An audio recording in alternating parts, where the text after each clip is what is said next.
دکھاتا ہے. ہمارے ہاں تو پیری مریدی کہہ دیتے ہیں نا، ان کا نام ہے اصلاحی تعلق، کہ ہم اپنی بات ان کو بتائیں اور وہ قرآن و سنت میں کی روشنی میں اس کی ہماری اصلاح کریں. اس کو اصلاحی تعلق ہے. پیری مریدی جو ہے یہ لفظ چونکہ بدنام بھی ہو چکا ہے اور یہ مستحب عمل ہے، کوئی فرائض میں سے نہیں ہے. یہ بہت سے لوگ جو نعتوں میں اور ادھر ادھر شور کرتے پھرتے ہیں کہ جناب والا پیر نہیں ہوگا تو یہ ہو جائے گا وہ ہو جائے گا. تمہارا تو جو ہوگا ہوگا، پہلے پیر بھی اپنی فکر کرے، آخرت ہے، کوئی مذاق تو نہیں ہے. ان میں انہوں نے ایک بات لکھی ہے حضرت مولانا تقی عثمانی صاحب نے، کہ حضور صلی اللہ علیہ وسلم کی ملاقات مال جسد والروح ہوئی حضرت عیسیٰ علیہ السلام سے معراج میں.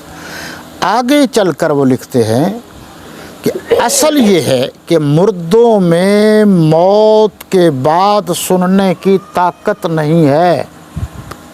یہ لفظ ایسے ہی ہے جی.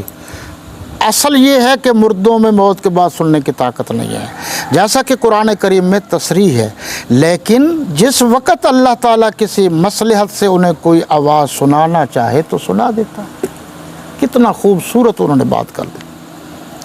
حدیث میں جو جوتیوں کی آواز سننے کا ذکر ہے وہ اسی پر معمول ہے کہ اللہ تعالیٰ عبرت کے لیے ان کو آواز سنا دیتا ہے. تو جناب یہ ہے. اب آپ خود غور فرما لیجئے کہ اسلام نے کیا کہا اور ہم کیا کر رہے ہیں.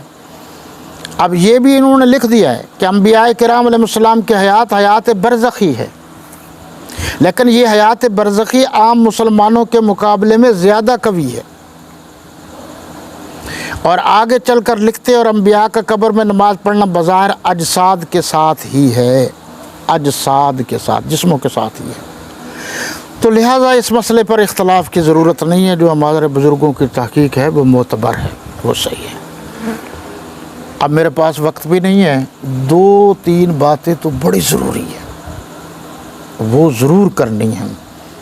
موضوع جو ہے حضرت حسین رضی اللہ تعالیٰ عنہ کا. چلو اب علماء آئے ہیں تو میں ایک حوالہ پیش کر دیتا ہوں.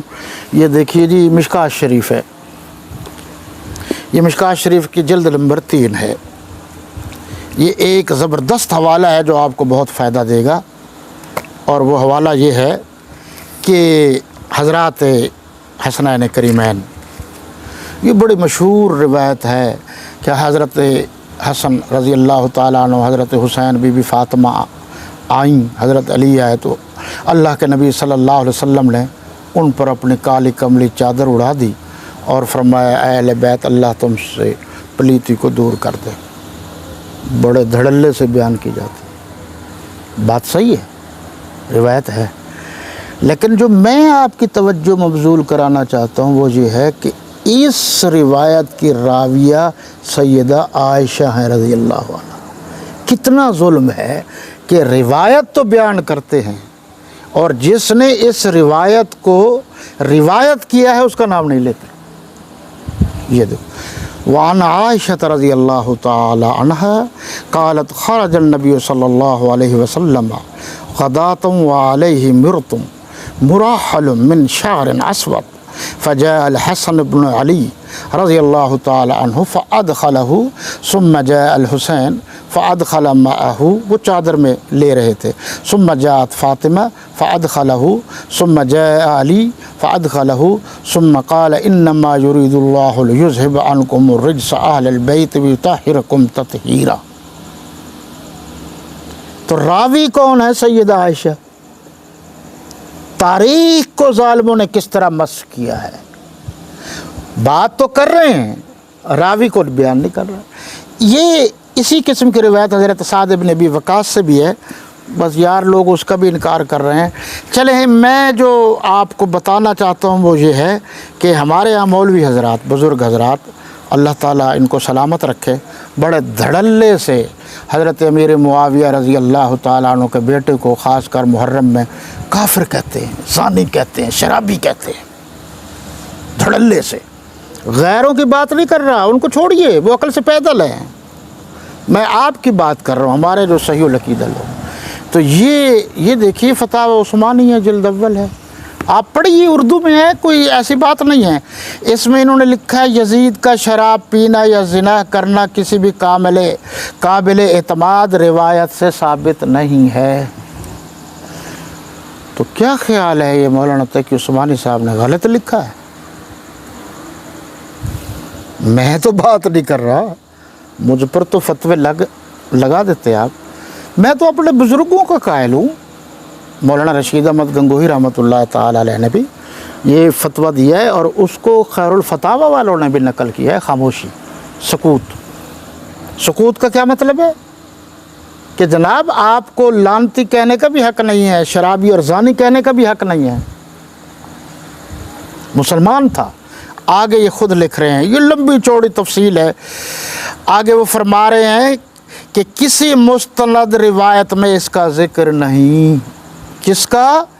یزید کے شراب پینے کا, زنا کرنے کا. اگر یزید کھلا شرابی ہوتا تو حضرات صحابہ کرام کتنی بڑی جماعت اس کے ساتھ قسطنطنیہ کے جہاد میں نہ جاتی. یہ میں پھر کبھی ڈیٹیل عرض کروں گا. حضرت ابو ایوب انصاری تھے جن کی قسطنطنیہ میں آج بھی آخری آرام گاہ ہے, اور عیسائی بدبختوں نے کہا تھا کہ یہ میزبان رسول تھے نا حضرت ابو ایوب انصاری رضی اللہ تعالیٰ عنہ, ہم ان کی قبر کی بے حرمتی کریں گے. یزید نے وہاں کھڑے ہو کر خطبہ دیا تھا, یزید ابن معاویہ نے, کہ اگر تم نے میزبان رسول کی آخری آرام گاہ کو تکلیف پہنچائی تو پوری دنیا میں جہاں جہاں عیسائی ہیں میں ان کو قبروں سے نکال کر ان پر پٹرول ڈال کر آگ لگا دوں گا. ہمارے جوہلائے کرام اب پڑھتے بھی نہیں, مطالعے بھی نہیں کرتے, خرچہ بھی نہیں کرتے, اور کوئی اگر بات کر دے تو منہ بسوڑ لیتے ہیں. یہ مولانا تقی عثمانی صاحب کو میں نے سبق دیا یا وہ مجھے دے رہے ہیں؟ دیکھ لو. فرمایا کہ یزید کم از کم حضرت معاویہ کے عہد میں شراب نہیں پیتا تھا, اور حد شرعی اس وقت قائم ہو سکتی ہے جب دو گواہوں نے پیتے وقت دیکھا ہو. ایسا کوئی واقعہ کسی شیعہ روایت میں بھی موجود نہیں ہے. جی فرمائیے. ابھی بہت ساری باتیں ہیں جن کا میں ذکر نہیں کرتا. ابھی میں سمجھ رہا ہوں کہ آپ میں قوت برداشت نہیں ہے ابھی بھی.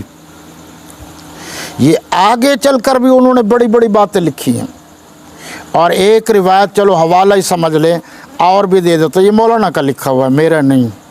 مولانا تقی عثمانی صاحب نے یہ حوالہ لکھا ہے, آپ اس کو ذرا غور سے سن لیجئے. فرما رہے ہیں کہ اس نیک عمل میں ناجائز افعال کا جواز ثابت نہیں ہے. یہ جہاد کے معاملے جو اس نے اپنے عہد حکومت میں انجام دیے. چنانچہ اہل سنت والجماعت کا مسلک اس کے بارے میں یہی ہے کہ وہ مسلمان تھا. یزید 2 گالیاں. جناب مولوی بننا کوئی خالہ جی کا گھر ہے؟